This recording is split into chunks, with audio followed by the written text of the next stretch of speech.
그 개혁이 원칙적으로 맞습니다. 하지만 그 개혁 때문에 예를 들어서 의료 개혁을 말씀을 드리면 개혁, 의사 등록이요 우리나라의 필수 의료와 지역 의료 그거 개선돼야 됩니다. 하지만 그것을 너무나 강조하고 그냥 원칙만 하다 보니까 국민들이 불안해하고 실제로 뭐 의료계 대란으로서 피해가 정말 심각하게 느껴지는 부분이 있거든요. 그러면 그것대로 합리적으로 대응을 하면서 유연성 있게 대화할 수 있는 그런 소통의 여지가 있어야 되는데 지금 너무나 원칙만 강조하다 보니까 너무 우직해 보인다. 이래서 이제 국민들이 좀 이완되는 어떤 현상이 좀 있다고 보거든요. 그렇기 때문에 이 두 가지를 함께 조화롭게 정치적인 언어를 정치적인 언어로 소통을 좀 해야 된다는 생각입니다. 네, 조금 전에 이제 여론조사 수치를 보셨는데 리얼미터가 27%가 나왔고 갤럽이 20%. 조금 전에 이제 심리적 마지노선이라고 표현을 해주셨는데 여론조사 결과대로 그 의료개혁 문제가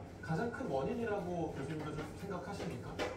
의료 개혁 문제가 가장 큰 원인이라고는 생각을 안 했습니다. 최근에 누적된 결과에 의료대난까지 겹치면서 윤석열 대통령의 지지율이 지금 역대 최저치를 기록한 것이고요.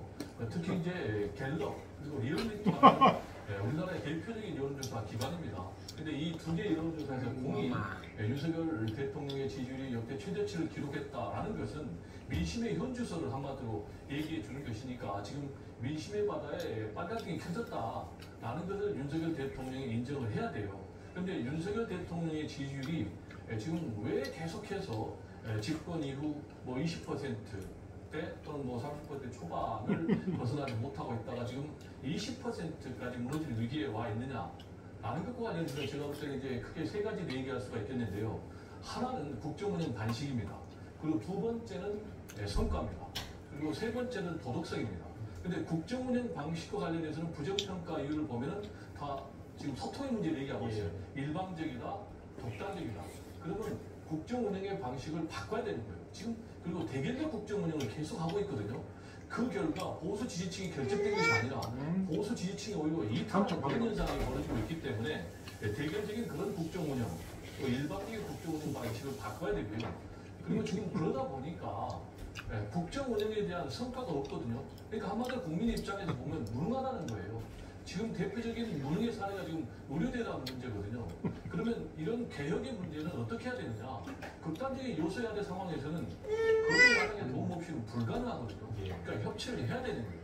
이제 세 번째로 도덕성의 문제가 나오고 있는데 이 문제는 대통령 본인 그리고 또 배우자가 공익 비리 의혹과 관련해서 지금 특검법이 발의된 그런 상황 아니겠습니까? 그래서 이 문제도 극복을 해야 되는데 근본적으로 한마디로 얘기하면 지금까지 국정운영 방식을 바꾸지 않으면 추석 명절 연휴 이후에 20%대가 무너지는 것은 시간 문제다. 그러면 더 큰 위기에 봉착을 하게 된다라는 얘기를 드리지 않을 수가 없습니다. 예, 그런데 지금 지지율이 떨어진 게 대통령뿐만이 아닙니다. 국민의힘 여당도 마찬가지로 지지율이 떨어지고 있는데요.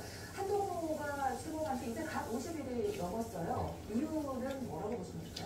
네, 전당대회 과정과 전당대회 끝난 직후까지는 대통령의 지지율과 당 지지율 또는 대통령의 지지율과 한동훈 대표의 어떤 운영의 지지율이 디커플링이 됐어요. 그러니까 대통령 지지율은 좀 더 낮아지더라도 당과 한동훈 대표의 지지율은 높거나 혹은 서로 상반되는 어떤 상황, 정체되면서 상반되는 상황이 있는데 지금은 커플링 동시에 떨어지고 있습니다. 이유는 일단 한동훈 대표에 대한 기대치가 굉장히 높았어요. 62.8%라는 초유의 그런 득표율 또는 민심, 당심 함께 이렇게 지지하는 그런 속에서 당대표가 됐는데 당대표가 된 당대표를 미는 기대치의 가장 큰 기반은 지금 꼬여있는 모든 정국을 좀 풀어달라는 것이거든요. 그러니까 윤석열 대통령에 대한 기대도 분명히 있긴 있지만 그러나 윤 대통령이 해법을 제대로 내놓지 못하고 있다. 근데 한동훈 대표를 만약에 당대표로 하면 굉장히 이 문제를 풀어나갈 수 있는 어떤 능력과 또는 의지가 있을 것이다 라고 생각을 했는데 실질적으로는 그 이후에 50년 동안 보면 갈등이 너무나 노점이 됐다는 거예요. 이를 보면 김경수 고건, 김경수 도지사 고건 문제, 의대 증원 유예안과 관련돼서 바로 대통령실에서 거부하는 그런 목소리가 나오고 또 식사 문제, 식사 만찬에 초대했네 안 초대했네 이런 것들이 겹치다 보니까 일단 한동훈 대표가 대표가 윤 대통령과 특별한 아니면 인정을 하지만 그런 한동훈 대표가 이것을 주체적으로 이니셔티브를 취하면서 해결할 수 있느냐? 여기에 조금씩 퀘스천 마크가 이제 찍히기 시작했다는 거예요.